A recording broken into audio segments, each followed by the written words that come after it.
Good morning, it's Steve with Futures and Charts, and this morning we're looking at right now we're looking at crude, diesel. Crude's down 165, diesel's down over 4 cents, 4 and a quarter. So it's kind of a down day in the diesel market. Spring wheat is looking to be down just a titch. It's just not really moving. It's been up and down a little bit this morning. We really need to hold this trend line here.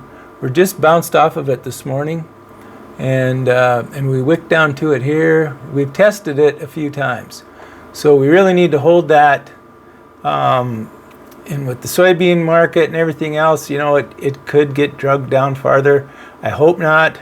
Wheat. Some people are saying that the fundamentals for wheat are better than the other two major crops that we look at with corn and soybeans, and so I'm hoping that this can hold and it will start to ratchet back up over the next 2 or 3 months. We'll see how that goes as far as your marketing season. A lot of grain seems to be getting sold in December, so if that holds true, maybe things will be better then.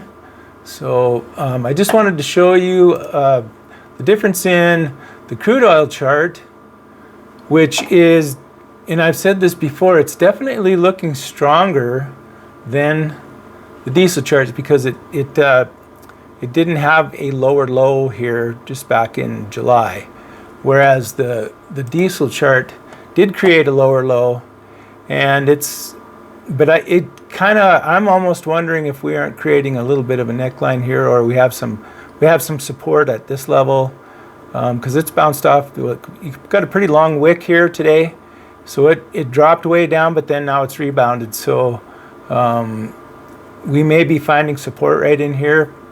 I've just heard some other ones saying that the fundamentals for these crude oil and stuff is fairly strong, and there might be some investment rotation into energies. So we might hold up here, and so this might be really a good time to look at possibly looking at what the futures are farther out, and maybe locking in some fuel prices for next spring. So if you got any questions on that, I would say give me a call. I'll leave my number in the description, and we can talk about what your needs are and what you can possibly look at paying next year, which could be substantially less than maybe what you locked in last year if you contracted. So might be a good time to look at that. I guess that's probably all I got for you now. So let's just hope that the spring wheat stays above this trend line here. I think that's important, and we can start ratcheting back up and maybe possibly break out of this little triangle here and head to the upside a bit later on, after possibly hoping Chinese demand and the demand picture picks up. So that's what I got for you today. Thanks for watching Futures and Charts, and we'll see you in the future.